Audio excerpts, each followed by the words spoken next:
There's something about standing on the edge of something important that stirs things beneath the surface. The tide may look calm from a distance, but underneath, it's always moving.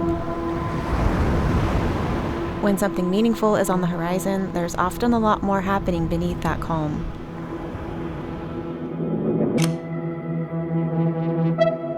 Big moments have a way of waking up old doubts, even when we've been here before, even when we know better.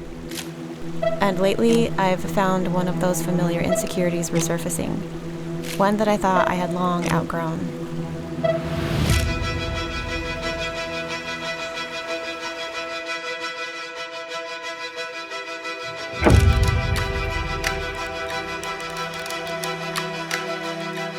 So I have a problem. I have a reoccurring nightmare in my dreams when I sleep that I am never prepared for concerts or performances, whatever. In the dream, I will be backstage getting ready, or I'm going out on stage, there's an orchestra waiting for me. I'm completely unprepared. I haven't practiced any of my pieces. Sometimes I'm not even wearing clothes. I have a legit fear of not being ready for concerts.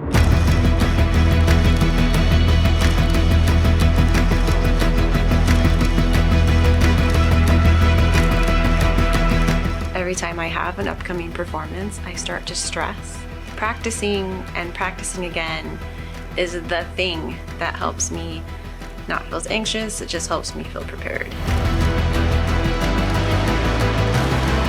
But even if I just go like a few days without practicing, I will start to freak out that I'm not prepared. So I have a recording session coming up. I also have a concert coming up, and I need to prepare for both. And so there is a lot of practicing going on in this house.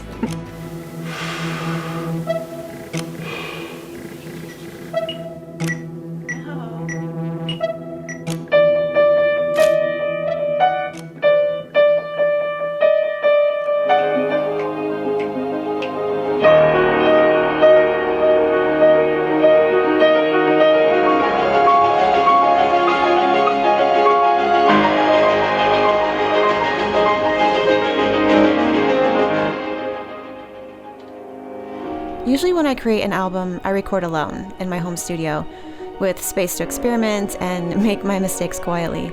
I'm going to be recording with a label called Audio Network in a big studio and with other people in the room. And while I've recorded at Abbey Road Studios a few times before with full orchestra, I usually always do my piano at home.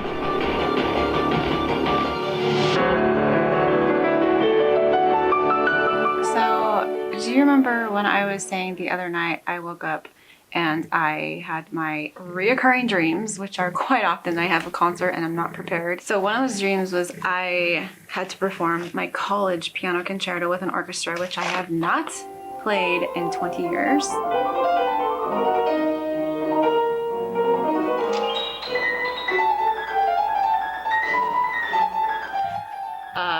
Freaking hardest music of my life.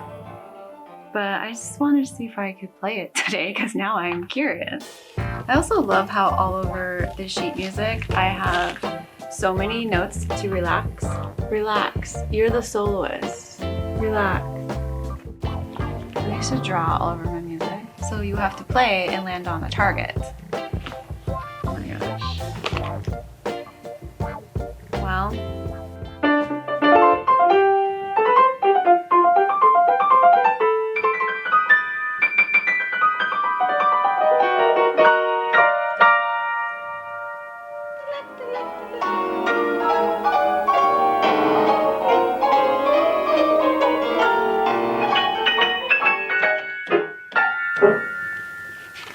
oh my gosh. Do you know how much work it would take for me to completely relearn this concerto?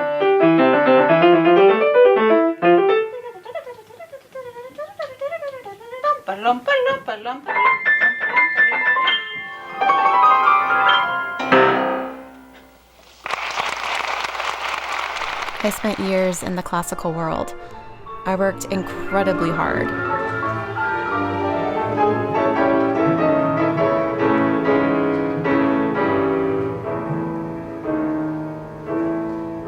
Practiced constantly and did everything I knew how to do.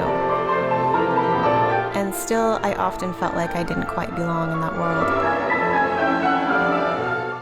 That voice, the one that has questions, the one that always wonders if you're enough, has a way of sticking around. And even now, years later, even when I'm preparing for something that really matters, that old voice can still surface.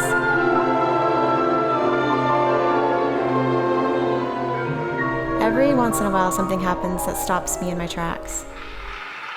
Like a college professor presenting my music to the American College of Music Society. If I'm honest, there's a part of me that still has to pinch myself, because there was a time when I worked so hard to fit into that classical world and carried so much doubt about whether I truly belonged.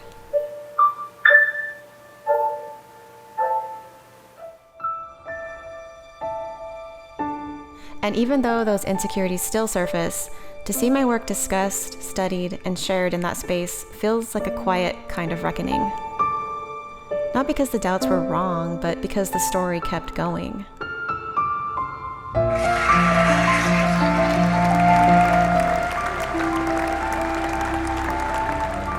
Adrian, that was beautiful and you made me cry.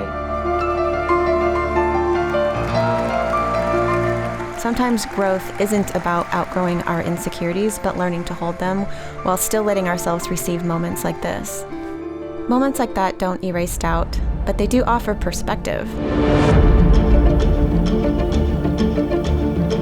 They remind me that feeling nervous doesn't mean I'm unprepared. It just usually means that I care.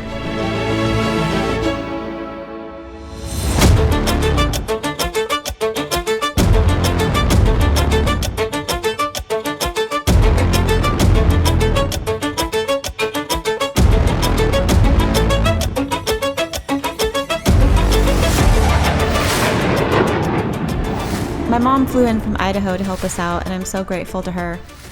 Hello, just picked up Mom from the airport. We're heading home. She's gonna watch the kids for a week, and I always have a lifesaver in my mouth whenever I do this. I'm so sorry. My mom will be watching our 3 boys for the 10 days that we are going to be gone. They love Grandma Southworth and are very much looking forward to having her here. We're watching the finale of Beast Games, and I can't even handle it. It's so intense.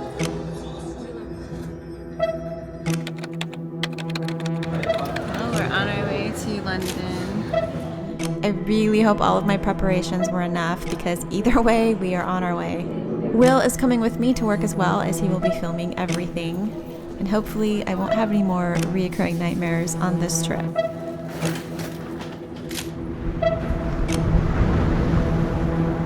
The tide keeps moving even when the shoreline shifts, and the forest grows in ways we can't always see. Maybe our lives work the same way. Maybe uncertainty isn't a sign to stop, but it's a sign that something new is starting to take shape.